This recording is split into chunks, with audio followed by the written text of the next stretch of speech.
খালেদা জিয়া মুক্তি পাবে না, ততদিন লুটপাটের বাংলাদেশ অব্যাহত থাকবে। বেগম জিয়ার মুক্তির সাথে বাংলাদেশের মুক্তি অঙ্গাঙ্গিভাবে জড়িত। অনেক হয়েছে, অনেক দেখেছি, অনেক হয়েছে, আর সইব না, আর সইব না। মুক্তি দিতে হবে।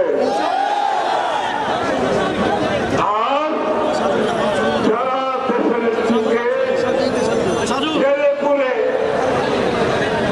ক্ষমতা দখলের জন্য, জনগণের ভোট কেড়ে নেওয়ার জন্য, মানবাধিকার কেড়ে নেওয়ার জন্য, গণমাধ্যমের স্বাধীনতা কেড়ে নেওয়ার জন্য, বাক স্বাধীনতা কেড়ে নেওয়ার জন্য, জীবনের নিরাপত্তা কেড়ে নেওয়ার জন্য যারা দেশের বেগম খালেদা জিয়ার বিরুদ্ধে মিথ্যা মামলা সাজিয়েছে এবং সেই মামলার মাধ্যমে একটি মিথ্যা মামলার মাধ্যমে যারা জড়িত বেগম খালেদা জিয়াকে জেলে পাঠানোর মতো রেখে দেওয়ার জন্য সবাইকে তাদের অপরাধের শাস্তি ভোগ করতে হবে। ওরা অপরাধী, ওরা অপরাধ করেছে। বেগম খালেদা জিয়ার কোন দুর্নীতি করে না।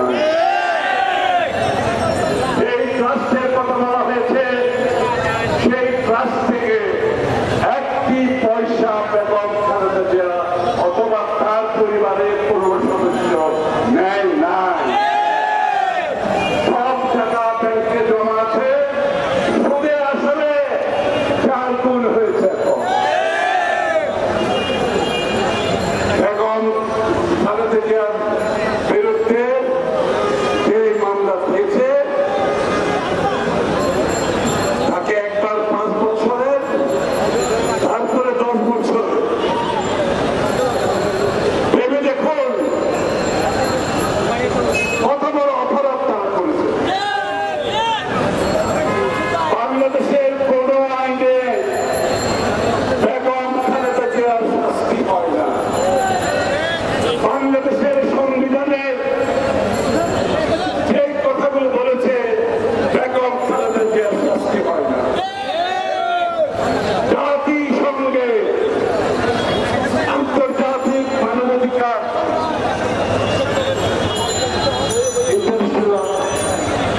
ডিক্লারেশন অফ হিউম্যান রাইটস পরিষ্কারভাবে বলা আছে এই অপরাধ দণ্ডনীয় কোনো অপরাধ নয়। আর্টিকেল 11 জাতিসংঘের পরিষ্কারভাবে বলেছে এই ধরনের অপরাধে, এই ধরনের অপরাধে সাধারণত স্বৈরাচাররা, কর্তৃত্ববাদীরা, ফ্যাসিস্টরা এই ধরনের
রাষ্ট্র দখলের বিষয়টা মেনে নেওয়ার জন্য শেখ হাসিনা মেনে নিয়েছে।